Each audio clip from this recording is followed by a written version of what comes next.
उनका उन्हें क्या लगता था? अन्ना जी क्या बाहर से भी ईमानदार हैं, अंदर से भी ईमानदार हैं, बड़े सीधे साधे इंसान हैं, और व्यक्ति जैसा होता है उसको पूरी दुनिया वैसे दिखाई पड़ती है। जैसे आपका चश्मा अगर काला है तो आपको पूरी दुनिया काली दिखाई पड़ेगी। अन्ना जी खुद ईमानदार हैं, खुद बहुत सरल स्वभाव के हैं, खुद बहुत सीधे साधे हैं, तो उनको वो विश्वास कर लेते हैं, और उस विश्वास का परिणाम सबको पता है कि क्या क्या उनके साथ हुआ, कैसे हुआ है। मुझे लगता है आम आदमी पार्टी इकलौती पार्टी है जिसके 80% फाउंडर मेंबर्स ने पार्टी बनने के 5 साल में छोड़ दिया। बिल्कुल, अभी स्वाति मालीवाल और राघव चड्ढा सारे फाउंडर मेंबर। राघव चड्ढा को तो बहुत ट्रोल किया जा रहा है, लोग उन्हें मौकापरस्त कह रहे हैं। देखिए, मेरे पास इतना टाइम है देखने का कि किसकी यूएसपी बढ़ रही है, किसकी मार्केटिंग बढ़ रही है, किसके फॉलोअर्स बढ़ रहे हैं और किसको ट्रोल किया जा रहा है। मैं अपने काम में बिजी हूं। मेरा मानना है कोई प्रधानमंत्री हो जाए, कोई मुख्यमंत्री हो जाए, कोई गृहमंत्री हो जाए, कोई कानून मंत्री हो जाए, उससे बहुत फर्क नहीं पड़ता। फर्क तब पड़ेगा जब आपके पास नियम अच्छा होगा, कानून अच्छा होगा, सिस्टम अच्छा होगा। उसका उदाहरण आपको मैं दे देता हूं।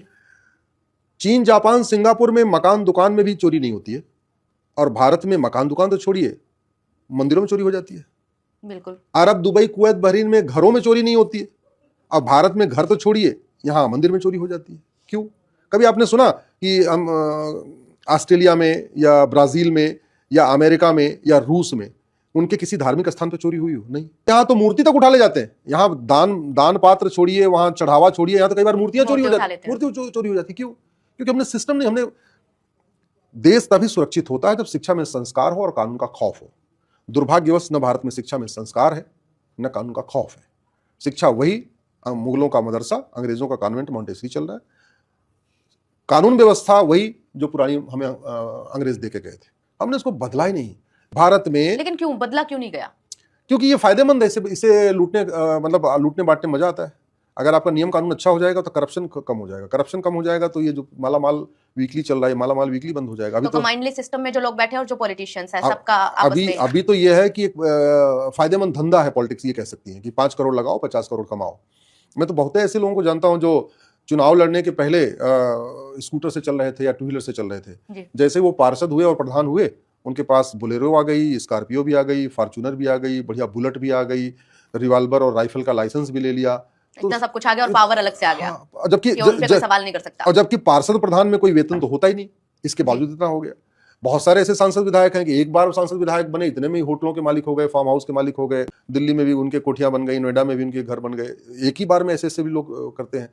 तो जब ये करप्शन खत्म होगा तो ये लूट मार बंद हो जाएगी ना जी। मैं तो कहता हूं कि अब समय आ चुका है कि चीन की दीवार की जैसी एक भारत की दीवार बनाई जाए जी।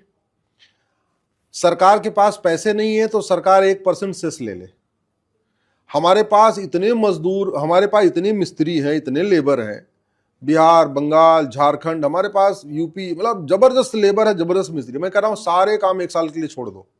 1 साल के लिए हाईवे बंद करना पड़े तो बंद कर दीजिए, एक्सप्रेसवे बंद करना पड़े तो बंद कर दीजिए, 1 साल के लिए नए रेलवे लाइन बिछाना बंद कर दीजिए, 1 साल के लिए नए एयरपोर्ट बनाना बंद। क्यों? क्योंकि बहुत हो चुका है। पिछले 10-12 साल में इतना एयरपोर्ट बना है, इतना हाईवे बना, इतना एक्सप्रेसवे बना है, इतने रेलवे लाइन बिछी है कि अगर 1 साल बंद हो जाए कोई फर्क नहीं पड़ेगा।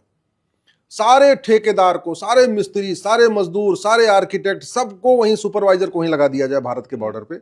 बड़ा बना सकता है, भूटान जैसा छोटा बना सकता है, तो हम भी बना सकते हैं। अरे मैं तो कह रहा हूं भैया, काम करो, जितने सरकार अगर एक बार इसको ओपन कर दे ना, तो इस देश में बड़े बड़े जो रईस लोग हैं ना, ये 10-10 किलोमीटर, 20-20 किलोमीटर तो ये लोग बना के दे देंगे।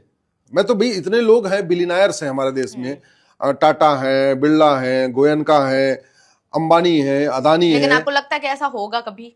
मैं तो कह रहा हूं इन लोगों का दे दिया जाए, ये काम करो, तुम 50-50 किलोमीटर बनाओ, 100-100 किलोमीटर बनाओ, ये फ्री में बना देंगे, क्योंकि देश सुरक्षित हो जाएगा ना। सबको देश में सुरक्षा चाहिए। मैं क्यों आपको कह रहा हूं, आपको अगर भारत में 1 लाख रुपए मिलता हो जी, ठीक है, आपको पाकिस्तान, अफगानिस्तान, बांग्लादेश में 3 लाख रुपए मिले जी, और सिंगापुर, जापान में 2 लाख रुपए मिले जी, आप कहां जाना चाहोगी? बट ऑब्वियस उस कंट्री के अंदर सिंगापुर जाना चाहोगे। हाँ। मैं फिर से रिपीट कर रहा हूं सवाल, आपसे रिपीट, आपने बहुत सवाल पूछ लिया, मैं आपसे एक सवाल पूछ रहा हूं। आपको भारत में 1 लाख रुपए वेतन मिलता है, आपको सिंगापुर में, जापान में, अमेरिका में 2 लाख रुपए की नौकरी मिल जाए, और पाकिस्तान और अफगानिस्तान और बांग्लादेश में 3 लाख की नौकरी मिल जाए, तो आप सिंगापुर, जापान, अमेरिका जाओगी या पाकिस्तान, अफगानिस्तान, बांग्लादेश जाओगी? डेवलप कंट्री चुनेंगे हम, क्योंकि हर कोई अमेरिका, सिंगापुर, पाकिस्तान तो कोई नहीं जाना नहीं चाहेगा। जाए, अफगानिस्तान नहीं जाए, क्यों? बांग्लादेश नहीं जाना चाहेगा। आपके लिए पैसा मैटर नहीं कर रहा Security है, matter सिक्योरिटी करती है। मैटर, यस, सुरक्षा मैटर कर रही है। मैं यही तो कह रहा हूं, सुरक्षित भारत बनाना जरूरी है, देश को सुरक्षित बनाना जरूरी है। और घुसपैठ हमारे लिए बहुत बड़ा खतरा है। समय आ चुका है कि भारत की दीवार बनाई जाए। जितने उद्योगपति हैं, जितने हमारे अरबपति खरबपति हैं, सबसे 1-1 किलोमीटर 2-2 किलोमीटर इनसे बनवाया जाए। इतने लोग हैं हमारे पास, और जो बड़े बड़े रईस हैं तो 10-10 20-20 किलोमीटर फिल्म बना के देंगे, 100-100 किलोमीटर फिल्म बना के देंगे। इतना बड़ा बड़ा टेंडर लेते हैं पूरे देश में, एयरपोर्ट हाईवे बनाते हैं, तो 100-100 किलोमीटर दीवार बना के नहीं दे देंगे। टाटा हो, बिरला हो, अंबानी हो, अदानी हो, सबको बोलना चाहिए, एक काम करो, 100-100 किलोमीटर हमारी बॉर्डर पर दीवार बनाओ, 30 फीट ऊंची, 30 फीट चौड़ी, बढ़िया दीवार बना के दो चारों तरफ से। क्या दिक्कत है? बढ़िया, इसी बहाने कम से कम भारत के लोग बॉर्डर पे घूमा भी करेंगे, ऊपर ऊपर गाड़ियों से जाके घूम घाम के आया भी करेंगे, हमारा बॉर्डर भी सुरक्षित हो जाएगा, टूरिज्म भी बढ़ेगा, लोग यहाँ जाएंगे, वहां घूमेंगे। भाई सड़क पे एक तरफ खड़े होके आदमी अपना देश भी देखे और दूसरा देश भी देखे, तो इससे बढ़िया टूरिज्म कहाँ, उसको मजा आएगा।